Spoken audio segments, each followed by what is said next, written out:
चलिए तो आज है जो है हम लोगों का future perfect tense. Future perfect tense के लिए आपने क्या किया? हिंदी में अगर इसको ये करना होगा तो चुका होगा, चुकी होगी, चुके होंगे जैसे शब्द आएंगे। अगर हम इसका स्ट्रक्चर देखें, स्ट्रक्चर इसके लिए क्या है? सब्जेक्ट के साथ शैल या will plus have plus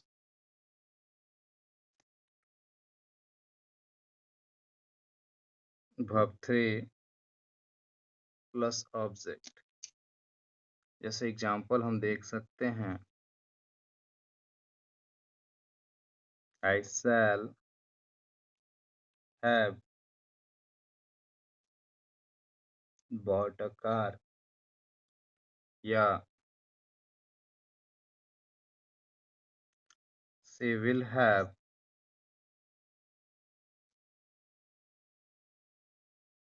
sold her house,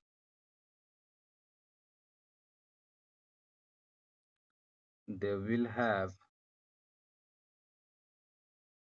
won the match, Sita will have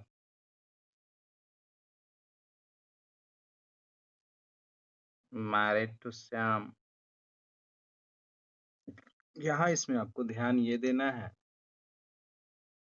कि चाहे सब्जेक्ट के साथ शैल आए या विल आए, सबके साथ हैव जरूर आएगा।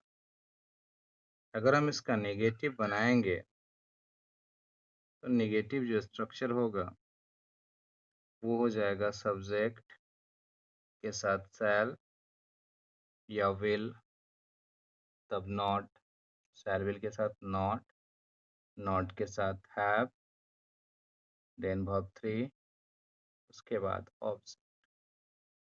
ठीक है, फिर एग्जांपल्स को रिपीट कर लेते हैं।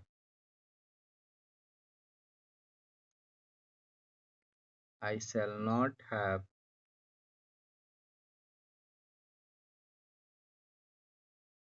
bought a car,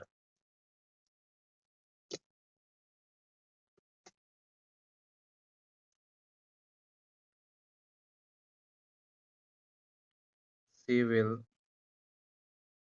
not have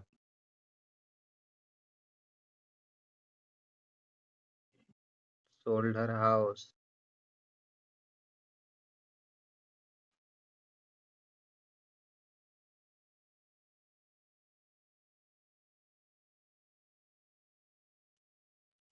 they will not have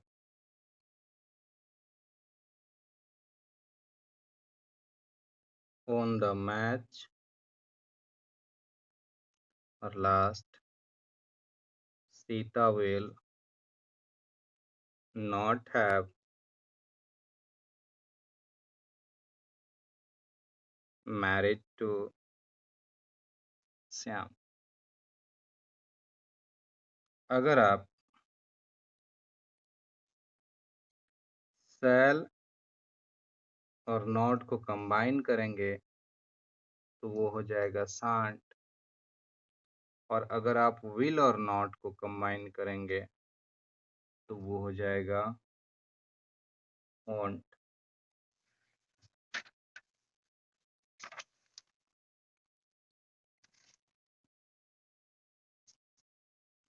आगे देखते हैं कि इसके यूजेस क्या हैं, हम कहाँ इन टेंस का प्रयोग कर सकते हैं। तो यूजेस नंबर 1 है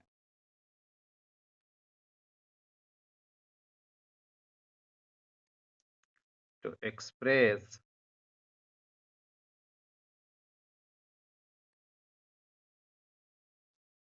such actions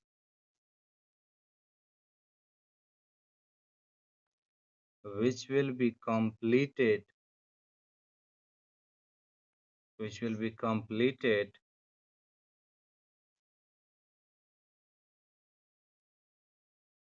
before a definite time in future, यानी कि वैसा एक स्थान जो फ्यूचर में निश्चित समय से पहले या निश्चित समय तक खत्म हो जाएगा। जैसे एग्जांपल देखिए कि his brother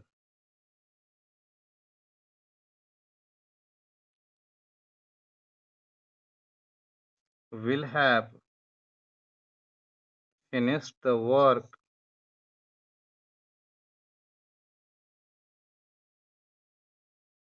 by next month। तो बाय नेक्स्ट मंथ क्या हो गया? डेफिनेट टाइम हो गया फ्यूचर का। ठीक उसी तरह से she will have come back home by evening। वह शाम तक घर आ चुकेगी। तो बाय इवनिंग जो है फ्यूचर का डेफिनिट टाइम हो गया। और एग्जांपल लेते हैं, he will have finished his work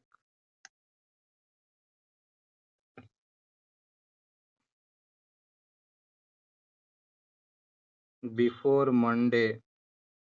तो बिफोर मंडे भी फ्यूचर का डेफिनेट टाइम होगा।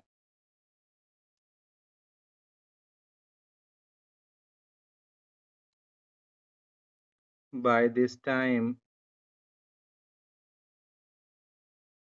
next year, by this time next year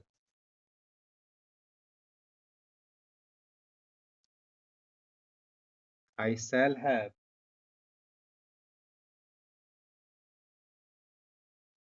watched the film। तो यहाँ by this time next year जो है डेफिनेट फ्यूचर टाइम दिखाता है।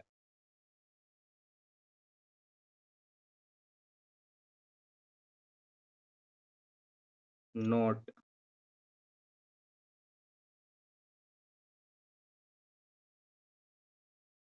फ्यूचर टाइम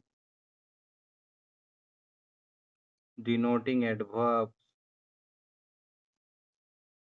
वैसे एडवर्ब जो फ्यूचर टाइम को दर्शाते हैं, adverb of time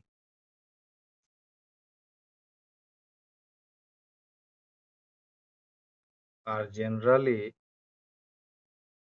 used in this tense। आप इसका इस टेंस में उपयोग करते हो। इसके एग्जाम्पल्स हैं जैसे बाई जनवरी,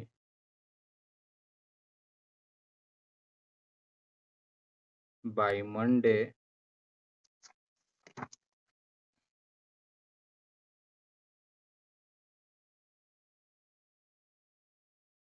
बिफोर ट्यूसडे जैसे सब।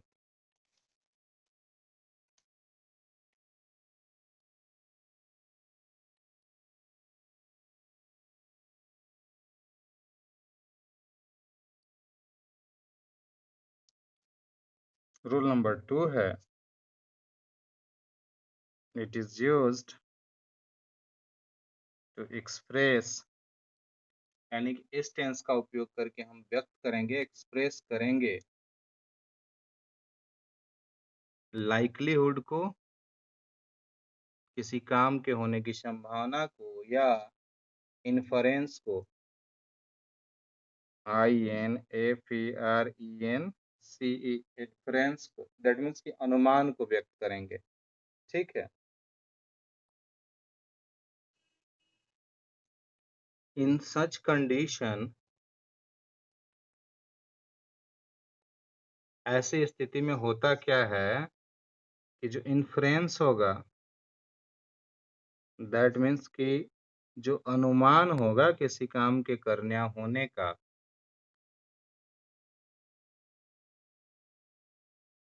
यह रिलेटेड होगा टू द पास्ट टाइम। किस टाइम से रिलेटेड होगा? पास्ट टाइम से रिलेटेड होगा। जैसे देखिए,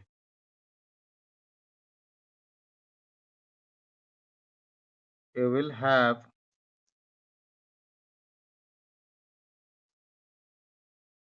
heard the name of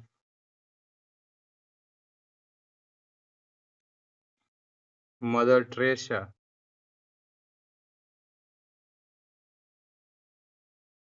या you will have read the Gita, और एग्जाम्पल लें तो we will have watched the film Mother India.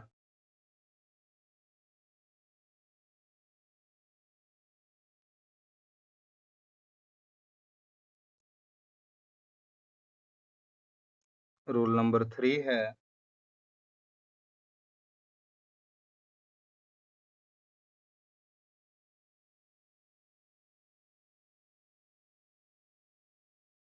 कि to express two actions of future, अगर आप फ्यूचर के दो एक्शन को दर्शा रहे हो, in which an action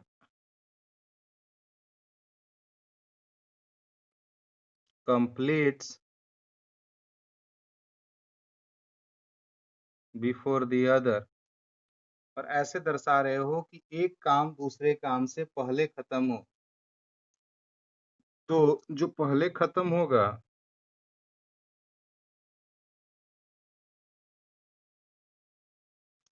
future perfect is used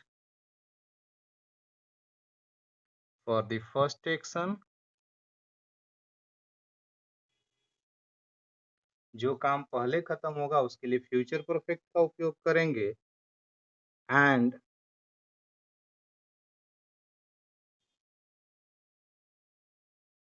simple present for the second one, और जो बाद में खत्म होगा उसके लिए सिंपल प्रेजेंट का एग्जाम यूज करेंगे। जैसे एग्जांपल देखिए, I shall have finished my work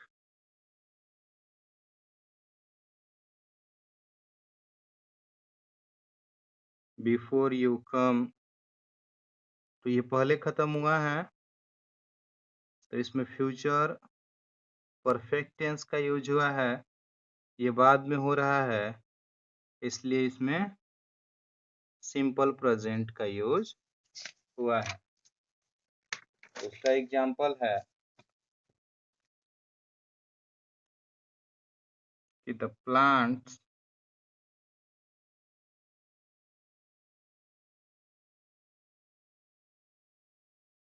will have died before it rains, तो the plants will have died पहले खत्म हुआ, तो इसमें फ्यूचर परफेक्ट टेंस, और इट रेन्स बाद में खत्म हुआ, तो सिंपल प्रेजेंट। इसके बाद आगे चलते हैं हम लोग, अगला टर्म है future perfect continuous tense. Future perfect continuous tense, इसका क्या उपयोग है या इसका क्या स्ट्रक्चर है? सबसे पहले तो अगर हिंदी में देखेंगे तो ता हुआ रहेगा, ती हुई रहेगी, जैसे शब्द आएंगे। उसके बाद स्ट्रक्चर क्या है? कि सब्जेक्ट के साथ शैल या will plus have plus been plus verb four plus object. जैसे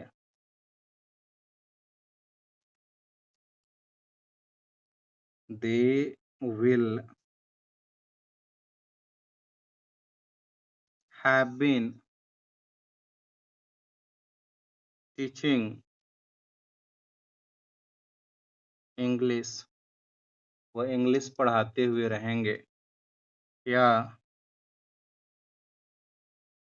Sita will have been playing hockey, Sita hockey खेलती हुई रहेगी। अगर आपको निगेटिव बनाना है इसका, निगेटिव बनाना है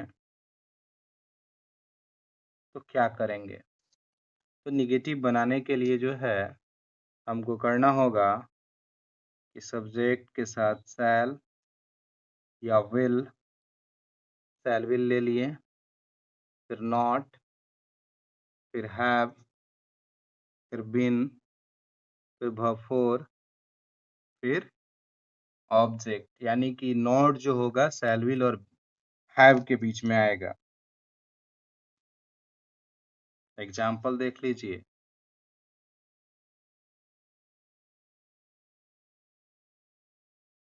They will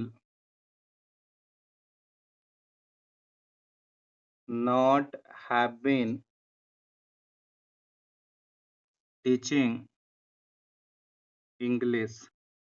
दूसरा एग्जाम्पल देख लीजिए।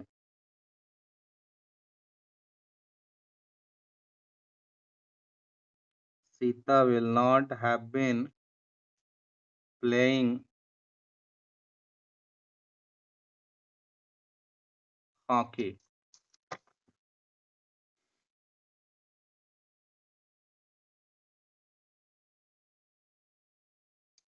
तो एक ही यूज है इसका, और ये यूज है क्या?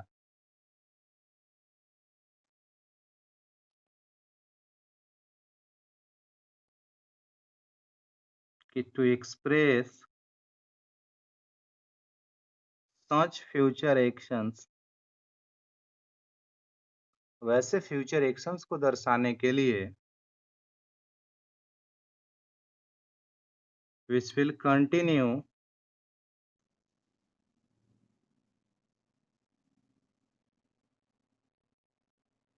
till a definite time in future, जो फ्यूचर में एक निश्चित समय तक जारी रहेगा। ठीक है, जैसे देखिए, लता will have been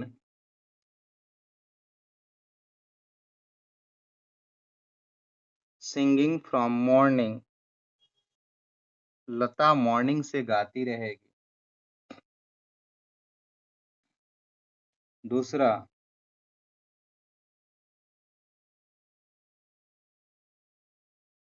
the farmers will have been working in the field। तीसरा,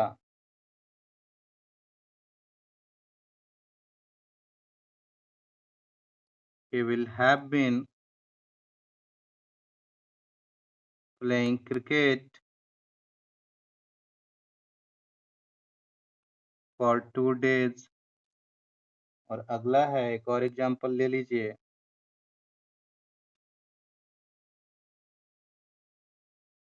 By the end of this month, इस मंथ के लास्ट तक, I shall have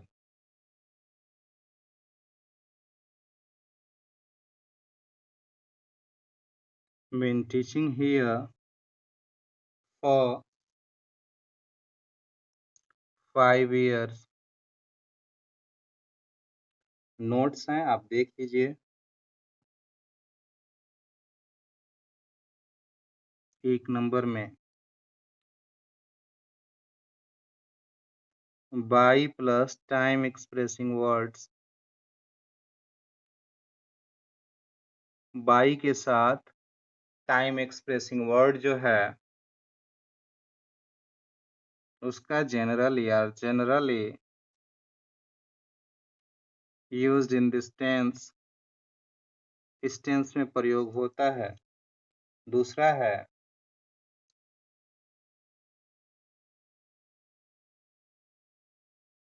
to express point of time. अगर आपको पॉइंट ऑफ टाइम को दर्शाना है तो from is used in place of since। since की जगह आप किसका यूज कर रहे हैं? फ्रॉम का यूज कर रहे हैं। In future perfect continuous.